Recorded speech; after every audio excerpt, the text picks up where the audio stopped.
We're on session 10 of the Baali Chronicles. So tonight we're going to get right off into things and start everybody off with some rouse checks.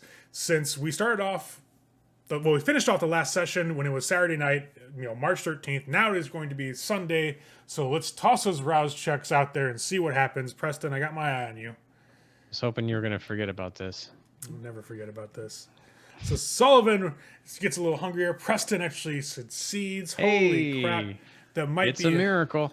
That might be a sign for the evening. And Lamont also succeeds. So you guys wake up per normal. Start getting on about your normal evening routine of getting ready to go out and do your business for the evening. Now, Sullivan, though, you've got a little bit more of a hunger in the bottom of your stomach, in the pit of your soul, the black and charred thing that it is, the husk of what you call your consciousness. It's bothering you a little bit. What are you at for hunger now after failing this one? I am at a thrice. I'm pretty freaking hungry. You're starting to feel it now. Like, it's not like you're risking frenzy yet, but it's definitely there. Now, you guys do also have the dead body of Ryan, who is Preston's... Well, it was Preston's touchstone. Yeah, I gotta do something about that. Tier. And you have the torpid body of your mentor, the fluid name Quincy/Quentin of just infamy, I guess. Quincy and Quentin, the name goes back and forth because really I can't be fuck at all bothered to remember which one it is. And I keep on moving it and it's fluid. So Quincy, Quentin, who knows? That guy that's your mentor is in torpor because he caught the business end of a dagger wielded by a glabro-formed BSD. That Lamont pretty much scared away using some basic level powers, which was hilarious and sad, heartbreaking for me in some way. So you guys have two bodies in the house. You have a very hungry Sullivan. Preston and Lamont, you're not feeling any more hungry than you guys went to bed. Now there are the sounds of that familiar chittering in the walls again. It's not that loud. And when Preston, you get up, there are no dead bodies around you of the rats, no corpses, no bugs crawling out of your flesh. It's just you wake up and you're okay. Nice. Yep. So the first thing that I really want to do, and then I don't really know what everybody else has on their agenda, but I need to do something with Ryan. The first thing that comes to mind, and I doubt that he does, but I'm going to bring it up anyways. If I know of any like family that he has, like mortal family that he still has contact with, I don't know if he's the type that would have severed all ties and kind of given everything to the cult or what. He doesn't really have any mortal family that he stays in touch with. That part of his life kind of... Probably not. Yeah, he left that whenever he started upon the path that led him to the cult of Lilith and the Bahari. Yeah. Okay. Then what I would then like to do is... I don't really want to go back yet to where the old garden was that got leveled, because that's where we almost got fucked up again by a werewolf. This is true. So I want to find someplace else that maybe the Bahari in the city enjoyed, or that I know that he enjoyed, and I want to like bury him someplace like secluded where it's not going to get disturbed, where you can rest in peace, so to speak. So yeah, that's what I'll be doing. I want to find a spot, get a shovel, bring him out there, lay him to rest. So in terms of places that were also, I guess, held in esteem by the Bahari, the big one was that garden, and there were a couple of small tertiary gardens that they had set up that they were toying with. You'd occasionally have a member of the cult who would be tasked with growing their own garden, but as far as you're aware, those were all incredibly personal and usually like within like the backyard of a house or on a rooftop garden. There's not a lot in terms of easy access, to be had there. So you could go and break into one and just go from there, because that all the other mortals are dead anyways. So if you go to one of their places, then maybe, sure. But you definitely don't want to go around the Kindred Gardens, because right now the suspicions are that those are all cultivar at this point in time. Yep. Yep. So it's up to you. You can find a new place yourself to kind of bury him and put him in the ground, or you could go to one of the mortal houses and hopefully nobody's there. I will. You know what? I will find my own place, since I don't really know what the situation is, and I don't know. I don't want to pick a place and then have somebody be there, or have cultivar activity going on there or something, and run into that. I would rather not have him be any more involved than he already ended up being. This is probably going to take you the better part of the evening. Yeah. So hunting down a place, getting that all taken care of is going to take some time, because you want to scope out the place, make sure it's going to be vacant enough for you to get in and actually dig a grave, for one, and two, make sure it's not somebody else's territory, that you may have heard of throughout the city at Elysiums, etc. Like, you guys have domain, you don't want to be like digging a hole for a body in somebody else's domain, because that could just go completely all sorts of wrong. So it's going to take a bit of time to get that sorted out. So while you're out doing that, what does everybody else want to do? Are you going to go with him? Do you want to help him out? Do you want to let Preston go off on his own? How do you want to handle this situation? I certainly don't want to let Preston go off on his own, but that's just my personal Same here. I plan on going with, but I have a secondary plan, which is to find food while we do so. That was very rude, by the way, Lamont. Your brother can handle himself. What did I do? No confidence. No confidence. Not supportive. Yeah, it's less about him and more about us as a whole. I just don't want, Things happen. I don't want anybody getting caught off guard. We're a coterie. We should stay together. That type of thing. Yeah. It's not about him. It's about me. Jeff, you said Sullivan wants to feed while you guys are out. So here's the thing. You guys are not going to be around clubs. It's not going to be a usual hunting at all. You're going to be at a pretty severe penalty for hunting outside of scope. Absolutely. And he's going to be looking at homes and stuff. So I'm going to be looking to break into neighboring homes. No, he's not looking at homes. He's looking at places to bury his touchstone. Right. I thought he was going to be looking for no, personal he's gardens looking for his own thing to bury him at. Not necessarily. But breaking into a house would have been if you wanted to go to one of the mortal occultists and kind of basically commandeer the garden that they had made for their part in the Bahari and bury his touchstone there. He doesn't want to do that. He wants to find his own place to put him down. So it's not like you guys are going to be cruising through the neighborhoods. You guys if are. If we find food, cool. If not, we'll have to find food another time. But I'll be going with him. So what you're going to do for me is we're going to make a hunting test for you while you're out. Now, unfortunately, your usual stuff's not going to do at all. So it's going to be purely wits and survival at this point.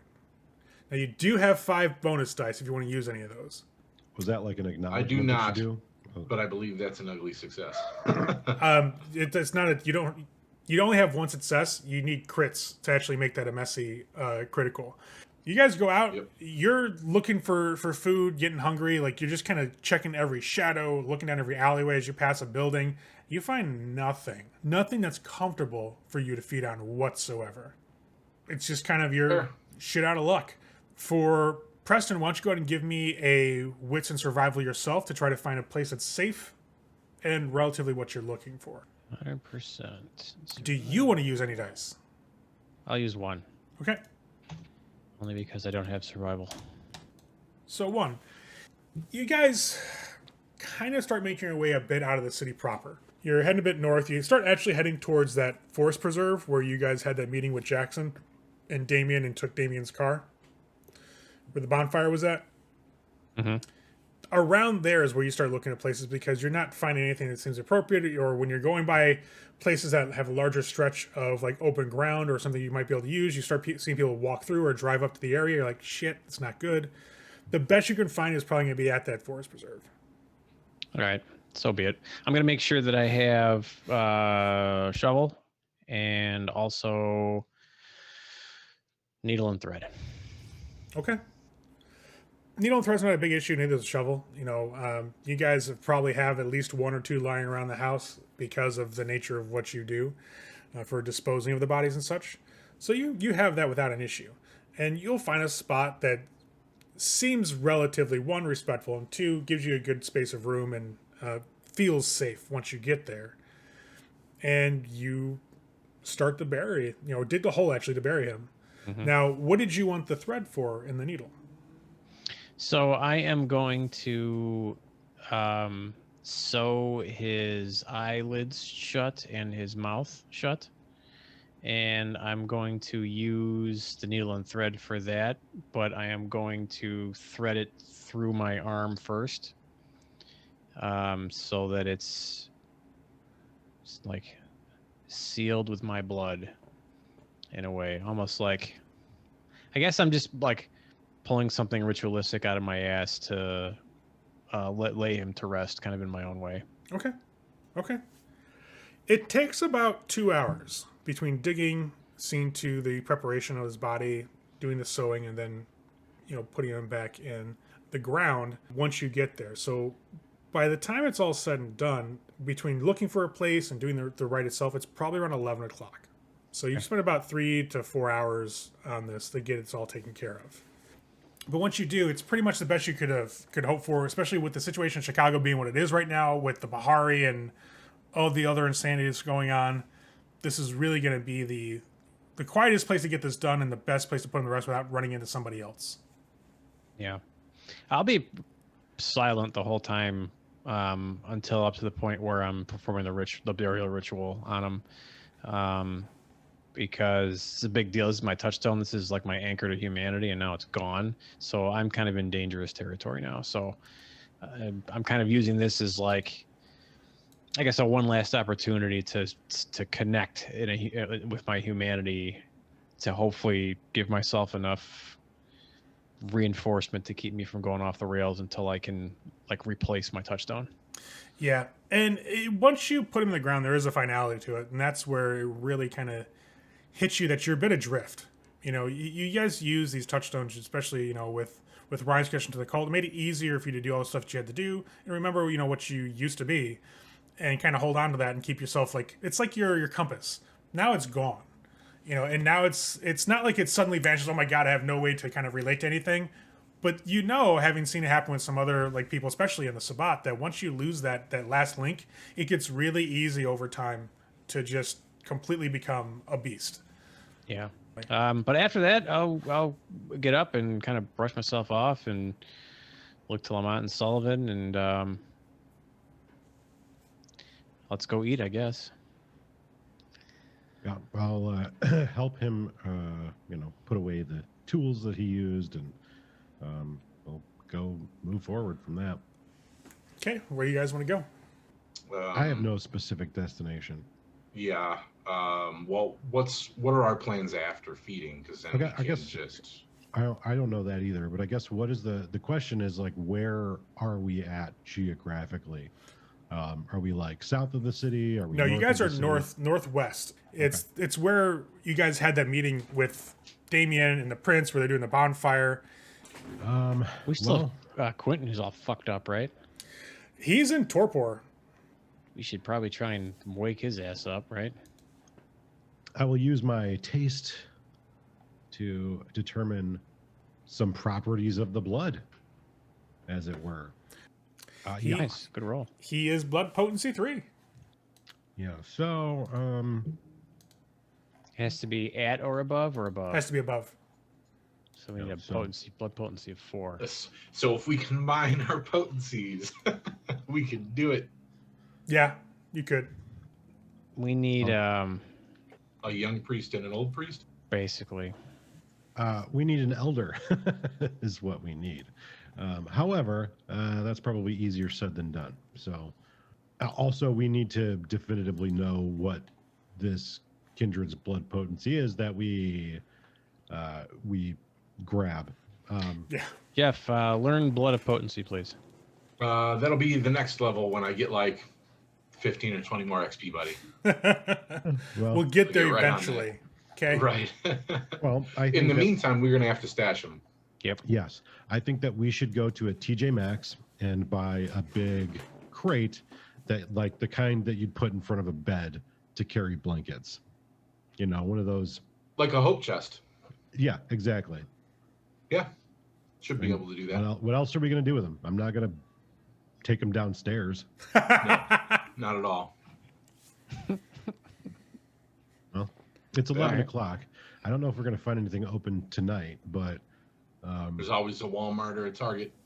Well, not a Target, but Walmart or something for sure. well, find us a place and let's go. That's where we're going, Ray. Yeah, you look up on your phone, where you guys are at. You can definitely go up to Skokie and grab something. So just go further north. That's not an issue. Yeah, that'll Yeah. work. Basically, it takes like 30 minutes or so from where you guys are at to go in, find a Walmart, get the directions there, get inside. Now, it is still a little chilly outside. Do you guys want to try to rouse to blend in with the mortal populace? Or is Sullivan be like, I'll wait in the car? I'm waiting in the fucking car. I'm not really worried about Walmart. I will because I am not trying to like arouse. I'm already in a Walmart late at night. All right, so rouse checks for the blush of hunger. health.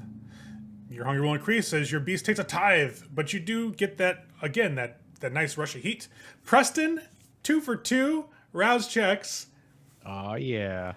Getting a little cocky here. I think the last time that I was making rouse checks was the night that I died. Lamont and Preston will head inside the Walmart, leaving Sullivan to mind the car because he just likes minding cars. And you guys go in and try and search for this large chest that you can potentially put your mentor's body into. Poor Mr. Black. You guys spend about 15 minutes or so in there, kind of going through the aisles looking for something. You find something that'll work. It's not the best what you're looking for, but you can pick something up that'll actually be functional at least. All right. We'll grab it and check out. And if there's a self checkout, we'll do that. Yeah, you can. There's a self checkout. You just gotta get the scanner and scan the thing. You Yeah, guys we'll do that. pay and head on out. You get, thank you for stopping, coming to Walmart, etc. Enjoy your night. You guys just kind of nod and make your way out. Mm-hmm. You get back to the SUV. You pop the back open, slide the chest in. Put the cart away in the corral. You guys load back up, and you head back to the Haven. Yeah. Yep. Okay. You get there with no issue whatsoever. The Haven is just as you left it when you guys took off. Obviously, Quincy's body is still at the house. You guys get inside with the chest. You bring the shovels in through the garage. Kind of kick off the dirt. It seems really quiet. It's just a quiet evening. It's a Sunday night. Not a lot going on. Most people already are in bed because it's like midnight by the time you guys get home. It's a Monday tomorrow, so a lot of the humans, anyways, are asleep already. So your neighborhood's really quiet when you guys get home. You set up Quincy. How do you want to arrange him, and where do you guys want to put him? Oh, that's easy. I'm going to put him behind the sheet in Lamont's room, and that's where we're going to stuff his ass at the foot of Lamont's bed.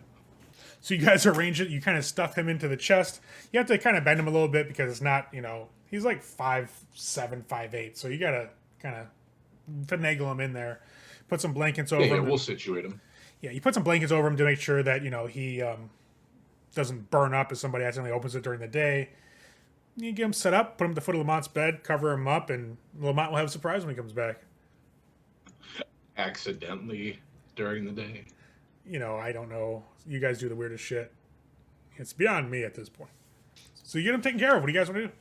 The one thing that we definitely need to do, and we'll obviously wait for Lamont or Nate to get back, is we need to feed, especially because he just gained hunger too. So feeding's probably on the menu. And I think we were going to do something with the knowledge that we have of this hole that is bigger than ours, and potentially stirring up some real crazy shit. So, but again, yeah. we need to wait for Lamont. But where do you want to? Are you hungry, Rustin? I'm I need to go out in our neighborhood and feed, or are we going to go to a club and all take part? I'm okay.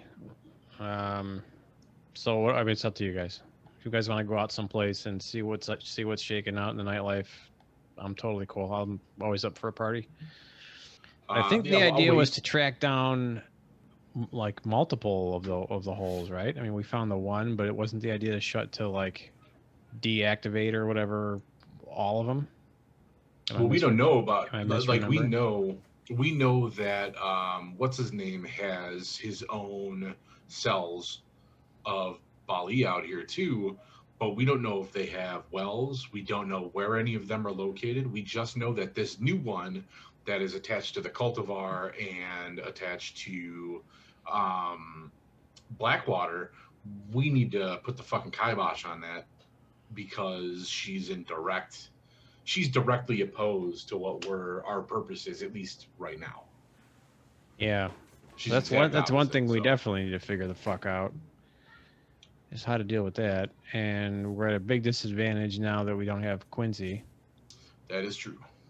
But we're not out of options. I mean, we have ways to, we have to Baali this shit, we have to manipulate. We have people we can call on. We have people we can meet with. We have contacts within the city.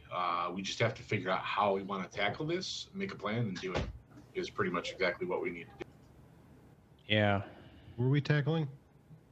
Just a plan of our next plan, whatever we're doing next. Because I need to feed, regardless of how we do it. Next step is to feed.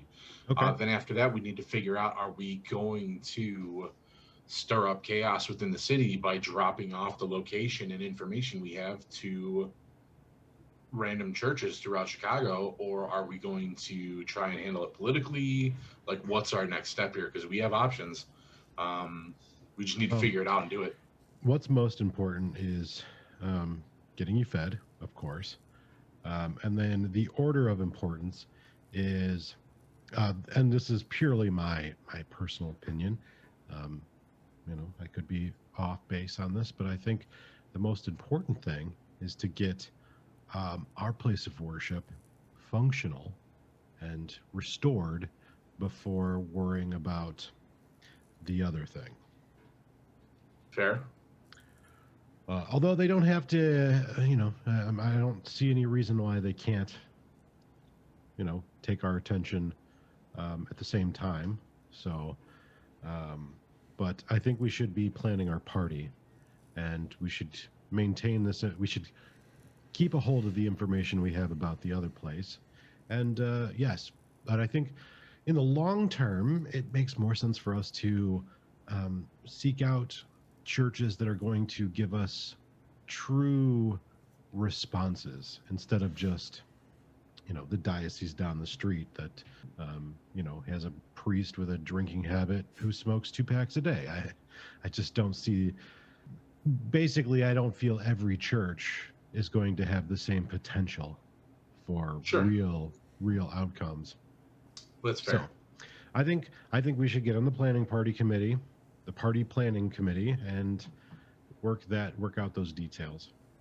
So for the party planning committee, I think our best option would be to pull from the suburbs. Mm-hmm. Okay, I don't disagree with you. Now we just need to figure out how we're going to do that discreetly. First things first, we need to feed.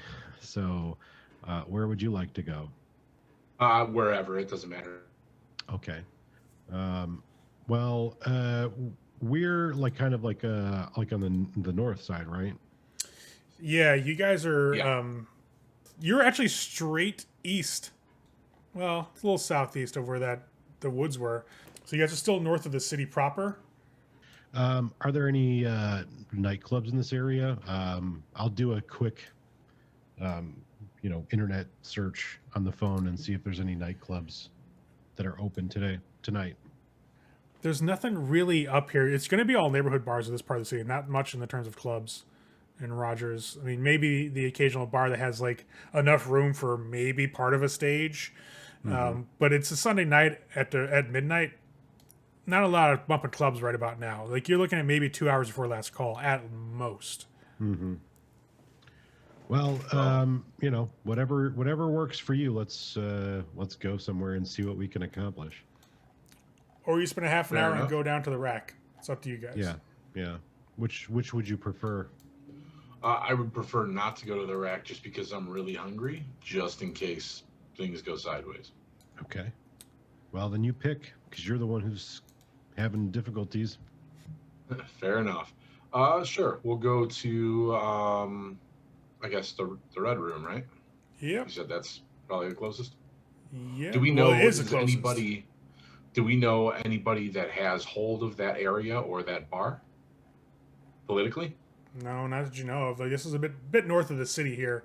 There's not much in terms of territory up this area. The closest you got is House Momwald, which is off of Clark and Devon, which is where that actually was. And that's that's like a couple miles south of you guys. Okay. Yeah. So we'll go to the Red Room then. So, anyways, you're heading to the Red Room. The Red Room is a small bar. It's not big by any stretch of the imagination. It's literally, you walk in, it's this narrow, long bar, deep. Not a lot of dark corners. It's usually pretty softly lit. It's got like a red velvet decor in terms of like the booths and the seats. It's primarily fake candlelight in here. So it keeps it like a dim setting, but it's not like dark. There are no real quick and easy ways to feed here. So approaching this place when you guys drive by it, best bet would probably be drive by, wait till somebody's leaving, grab them, take them in alleyways, something like that. Like, this is not going to be a saunter in, Sure. hobnob, and then lure somebody out type situation. Not at this time, not at this day. Okay, so what I'll do is I'll probably rely directly upon my ability with presence, my social manipulation, natural social manipulation ability, and try and pull somebody into the alley to fucking neck or something. Somebody who's drunk, or either that, or it's obfuscate and boom, motherfucker, I'm gonna feed. Here's the deal with this place. If you're using presence, it's going to be you walk in and just force somebody to come out with you via presence. There's not a lot of people in here. Those that are here, there's nobody alone. That's the problem. Okay. So you're either gonna have to lie and wait for somebody to leave, and then watch the party split up, and then grab somebody, or you're literally gonna have to be like, presence, fuck you, like the whole fucking way through. No, I'm not that punch you in the face with presence when it comes to hunting. I'm just gonna have to bide my time until I can feed, really. So which one is it though? Which one do you want to try to do? Are you gonna wait for somebody to kind of leave and hope for them to split up and then try to grab somebody, or are you gonna? Yeah, that's okay. What we're gonna have to do for now. So and if that doesn't work, I'm gonna go and fucking break into a house somewhere. Well, that requires patience, just so you're aware. So this is not going to be like, we're going to wait 10 minutes and we're going to grab somebody. So every roll you make here is going to take an hour of time for hunting. Okay. And you're going to need at least I'd probably say 3 successes on your hunting roll. Now, I will let you roll your usual hunting roll. It doesn't quite apply, but it's a similar enough situation that, sure. All right, fair enough. You have 4 dice. Do you want to use any? No, we might need them for other shit. Okay. And like, if an opportunity just doesn't present itself, I just won't feed yet. All right, go ahead and roll. Hey. So that is 2 10s. So that should be 5 successes. So you're waiting for an hour. You manage to find, a group that splits up, into its component parts. People are going different ways to get the train. Somebody's going down to get their car. Somebody lives in the neighborhood. That's the person you sweep in and collect. They're a little tipsy, but with your personality and your charisma, you manage to pull them aside to have a little private chat down one of the alleyways. Mm-hmm. And you manage to start feeding. Now, here's the thing. You're pretty damn hungry. Yes, I am. Dude. You're at what, 4 hunger? 3. Oh, you're only at 3. Okay, so that's not too bad. Yeah, I thought he was at 4 as well. Yeah, I thought you were at 4. So taking 2 from a person is about the most you can take from somebody without causing them to have to go to the hospital. All right. Right. Mm-hmm. You can slake their hunger without having their life in danger. But my question is, do you want to kill them? Just fucking top off. Nope. I'm not going to kill him. I'm not looking to. Again, I'm not looking right now to rock the boat. This is not the ideal opportunity to do something like that. If I was going to drink somebody completely dry, I would want to use their body for something ritualistically. Like, I'm not a wasteful person. That to me is a waste. Okay. So I'll just kind of slake my 2 hunger. I'll even make sure the person at least gets back to their car so they sleep it off, and then we can get up. When you drink from this person and you feel the blood rush through your system and kind of slakes that 2 hunger that's been kind of gnawing at your gut, you get a little lightheaded and you're a little unsteady on your feet. You're going to be down a dice on all dexterity related challenges for the next hour. As this person, you realize after you kind of like lick the wound, was really drunk and probably high on top of it. So you're just all sorts of fucked up. Like, you help to your car, but you guys are kind of leaning on each other at this point in time. Like, you're helping each other walk because even you're like, whoa, this is a little intense. And they're already drunk and high, and now they're missing like a lot of blood. Let's put it plainly, missing a lot of blood. So they're really woozy on their feet, and you're kind of woozy on your feet, but you make it to their car, or actually their house, because they actually live down the block from this place. They get in just fine, and you kind of stagger your way back towards the rest of your nest. Is anybody else going hunting? Yeah, I will go hunting too, but I'm confident I could be successful at the rack because I'm not That crazy hungry. person. Yeah, you're right. Yes. It Okay. has nothing to do with my craziness or lack thereof. I'm just not that hungry. I'm hungry, Not but not that as hungry. as him. Right.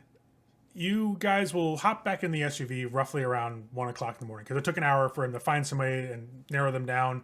You guys drive the half an hour to the rack, so you're off. Like the closest one's gonna be off of Clark Street, Wrigleyville, essentially. You guys get down there. It's 1:30 in the morning.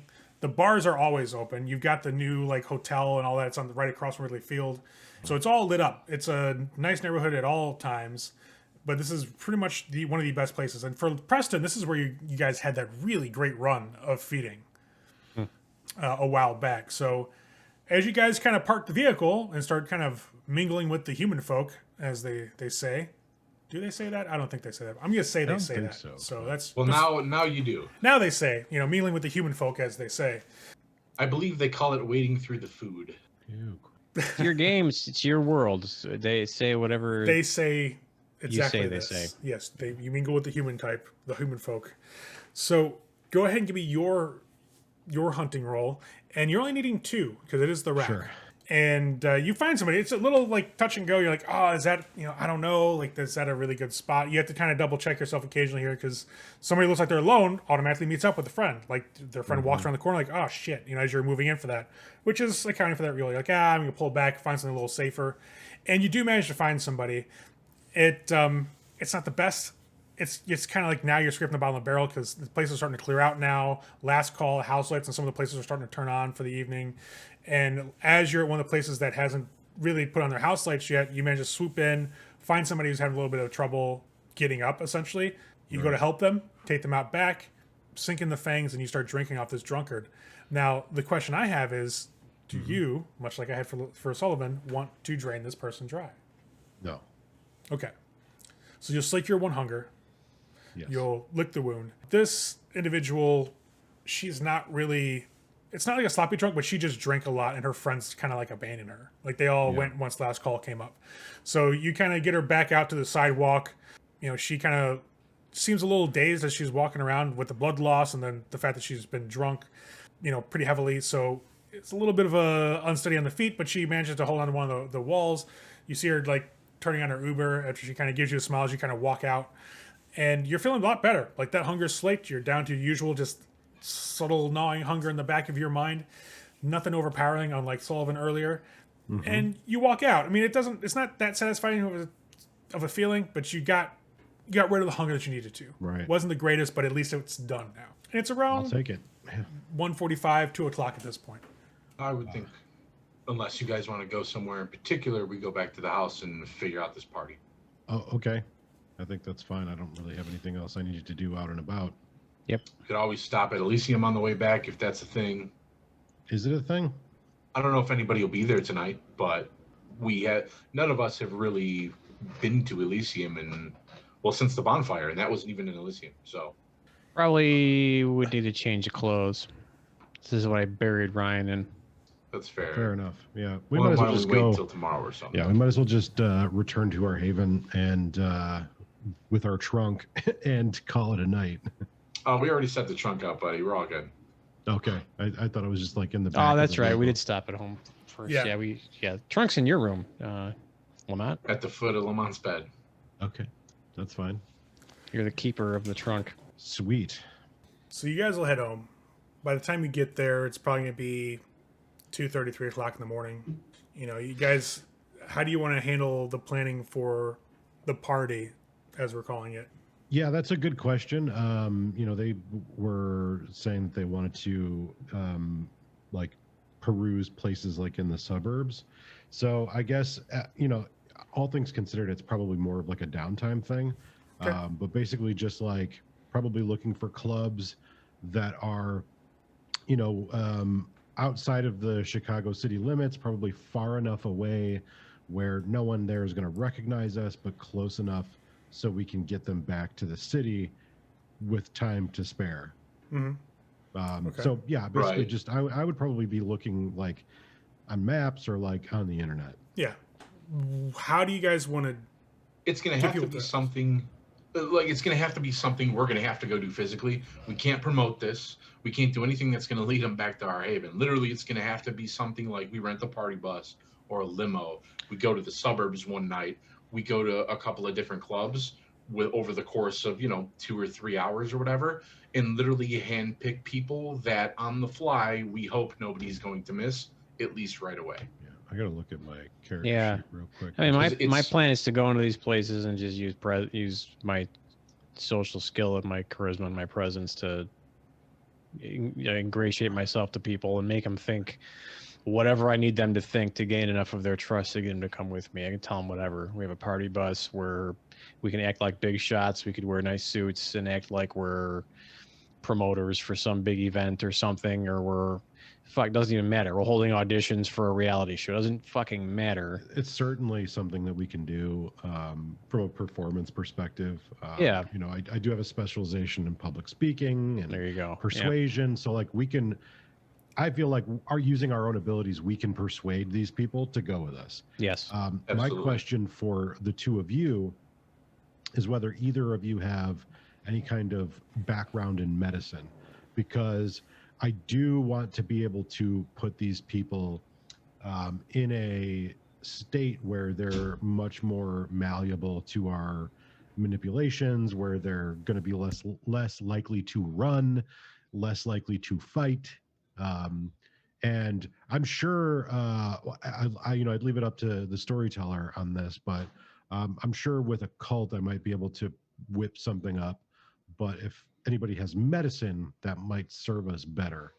I'm in the same boat as you are. I think our knowledge in occult, because I also have a high occult, obviously, we could probably whip something up. But as far as actual like medicine and what we need to do to like not kill people right off the bat, I ain't got that.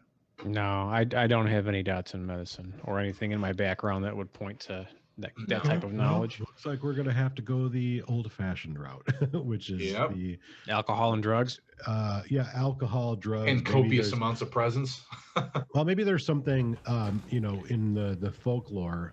So basically, none of us have the understanding of medicine to be able to concoct something medicinal. Now, But- what you can do is you have now made contact with Marcel, the local ministry member. That is true.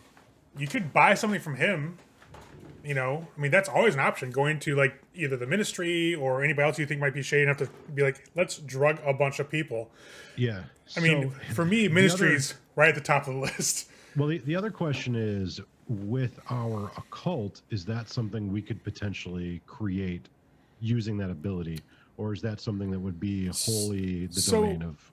It would be mostly medicine. Occult, you're looking at stuff like things that can heighten awareness. They're using ritualistic, like peyote or mushrooms. Things like that. Right. These are things that expand consciousness and try to reach for some of either another level of understanding or used in ritual preparation. You might be able to dilute belladonna enough to fuck somebody up and make them more malleable, but it's going to be like, okay, they're pretty much comatose. Let's carry them now. But using occult's not really going to get you the full desired effect, I don't think. If you're looking for people who are still going to be awake but pliable, you're looking more in the pharmaceuticals category of things. Okay.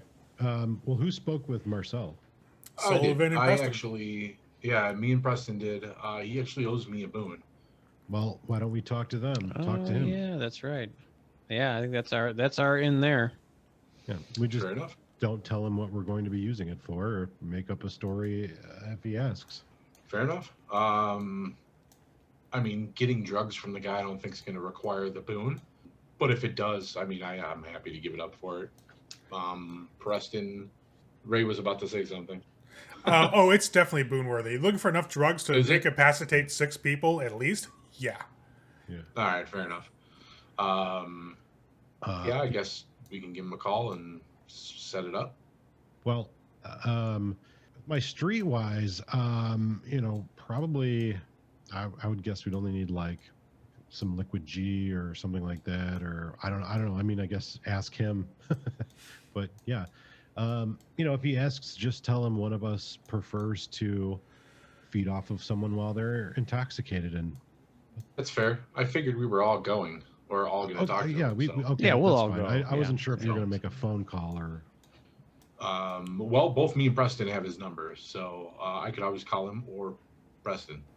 Doesn't really matter, I don't think. Well, I would say he owes you the boon. That's fair. So give him a call, and obviously it's a phone, so be careful. But yeah, let him Yep. know that the time has come to settle up.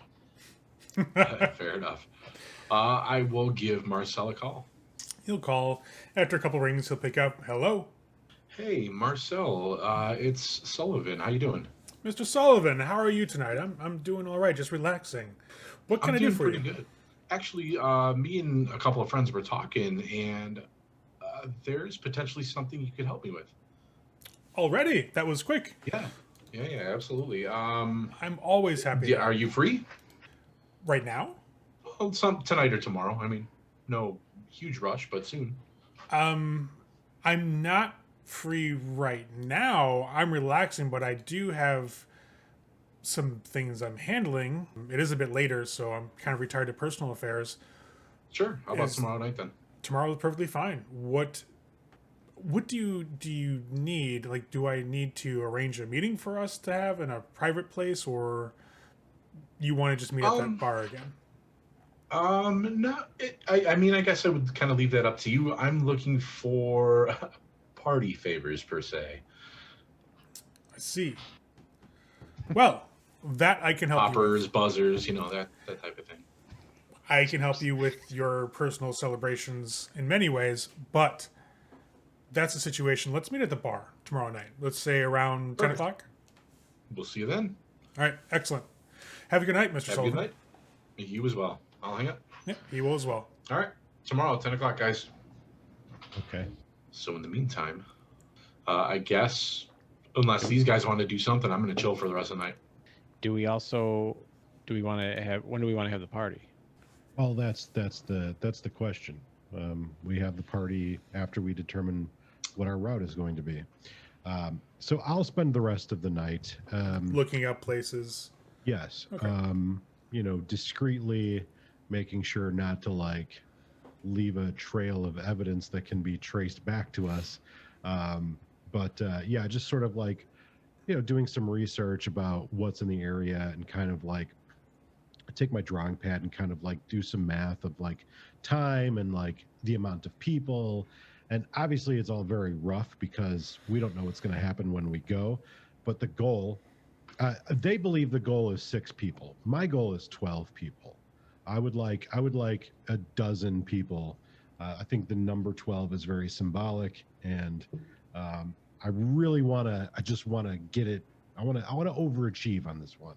So Fair enough. You will definitely, with your math, need either a massive stretch limo, 2 stretch limos, or a party bus, like literally a party bus. yeah, so I fit figured everybody. we could rent one of those big stupid Humvee limos. Fair enough. Yeah, that would give you, it'd be a little tight fit, but you can probably make it work. You can probably make it work. Fair enough. And you're looking Yeah, at works travel for me. time. It depends on the day, right? So if you're looking to head out at after sunset on a Friday or Saturday, gonna take a while longer to get back and forth. You're looking at probably Right. 4 hours transit time, which is rough, but it's doable. 2 hours there, you get out there probably around 7 o'clock, 8 o'clock, and then 2 hours back, put you at 9 or 10, maybe 11 at the latest. You still got plenty of time in the day to actually go through the rite. So it would be a little tight on time, but you should have enough time on a weekend.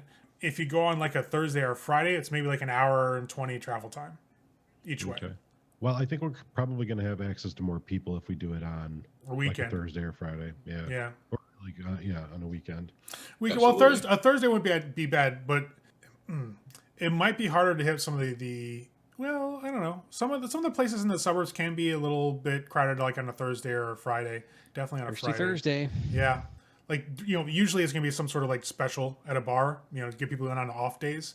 So you can probably take advantage of that and use those to your, you might soup a wider net. So you may add another half an hour, 45 on your travel time, but you should be able to make it work. Okay. Cool. Then that'll be the plan. Okay. Yeah, you guys start setting it up. So when you rent the bus, whose name is going to be on it, or the Humvee? Who's going to have a name on that? Uh, Or do you want to pull in another boon and have somebody else arrange it? I would actually, I think it's something I'd like to attempt to do in person because, well, I have a mask, obviously. So I don't know how that works exactly, like using that to procure like legal things. It would work. Like, you've got what, like a 3 or so? A 2? Yeah, you got enough to kind of pass muster, to make sure that you don't raise any flags with your rental, your paperwork. It'd be just fine. You may have to retire that mask if something gets found out and gets connected to this. So that's a potential, issue. Or you can try to arrange somebody else to get it for you. Yeah. So I know a guy, and he usually works for tattoos. The bouncer, that's it. Yeah. Yeah. So Nice. I'm gonna give him a call. Sure. So it's probably almost 3 at this point. You give him a call. Surprisingly, he picks up right away. He's like, "Yo." Hey, I if you got time, I'd like to meet up with you. Got a private thing I'd like to talk to you about. You know. Yeah, no problem. I actually just got home from work. Where do you want to meet? Actually, I'm gonna give him my address because I've got deeper plans for this fella. Okay. So I'll tell him our address. All right. Yeah, I can be up there 20 so minutes. Cool. Sounds good. All right. Literally about a half an hour go by, and you'll hear a car pull up in your driveway. Doors open, and he gets out. You guys check the window. He's driving like a really shitty like Chevy Citation, like that metal hatchback from like the '80s. It's almost spray painted black. Looks like it's just that base matte black paint job. It looks terrible. He gets out of the car. He's wearing his leather jacket, some blue jeans. The hawk isn't up today, like so. He's got just this long strip of green hair, just kind of pulled back. Walks up to the door, knocks. Yeah, I'll let him in. He's like, "Hey, what's up, man?" And Not much. he'll step in. I'll have him take a seat. Yeah, he'll grab a chair. So, I'll greet him. Be like, "What's up, man?" Oh, Give him hey. 5 or whatever. you guys all live together? Yes, we do. I guess it makes sense. Fuck rent in this city, right? So Ray, here's my plan. yeah. One, my eventual goal is to ghoul this guy. But my real goal here is to basically recruit him to our like religious cult, right? Like I'm not going to like even begin to tell him about like what we really are. Right. I don't even really intend on telling him what like we are vampirically. Like I'm not even trying to like lift that veil. But I would like to manipulate him into believing that we are a part of like this cabal who have learned, all of these like very powerful magics from like, whatever. I'm just going to lay it in thick. And then I'm going to have him, I'm going to try to convince him to drink the cocktail. And basically, what I'm going for is I'm going for like 1 part religious cult, 1 part Fight Club. Like you don't fucking talk about Fight Club. And you do what we want until the time you've earned to, take the next step and graduate. But I'm going to ghoul him with the blood if I can convince him to do it. Okay. All right. Don't mind the rats. don't mind the rats. They're actually oddly quiet right now. Like when he showed up, they got quiet. Good. Excellent. So why don't you roll me your manipulation and either your persuasion or your performance? Either would work here. Okay. I'm going to go with... Now, I know there's no such thing in V5 as aid another. Persuasion. But since we're there, and probably aiding in this, is there any way we can help him out and give him dice or something? I'll let the two of you like kind of jumping in at opportune times to add things or to pull back when necessary. To give him 2 additional dice as well. To give you 2 bonus dice. Sweet. 5. All right, that's respectable. So you guys spend probably an hour and a half talking to him and slowly start laying these seeds as you're discussing things. And you'll see in his mind, like he starts trying to connect like the tattoo art style that you do with this idea of this cult that you're talking about and like these arcane secrets. And he seems like kind of like taken aback at first. Not like badly, he's just kind of like, what the fuck? Like, what are you talking about? And then as you start talking more and like, Preston jumps in and Lamont, gets additional help from Sullivan here and there. You guys start laying it on, like a little more at a time, and he's slowly like, all right, I can. You guys are cool, so I'll hear you out. I'll hear you out. He gets more and more willing to listen to more as you guys start talking about more stuff. And as far as getting to drink, how do you present, like, oh, here, by the way, is a chalice, or do you just like, hey, let me get you a glass of something real quick. I will. I'm trying to induct him into this because. So you're going to make it like ceremonial. Yes. I'm going to make it a thing. I'm going to like go full out, like, you've taken the first step. You've proven yourself worthy to me. I'm the master warlock. I know that whatever. Nate doesn't have a fucking manipulation of 5. Right. But Lamont really does. Even need it. Right. Like because there is enough like real bullshit in here to like make it seem like, oh, this guy knows what the fuck he's talking about. And for what we're lacking, that's where the persuasion comes in.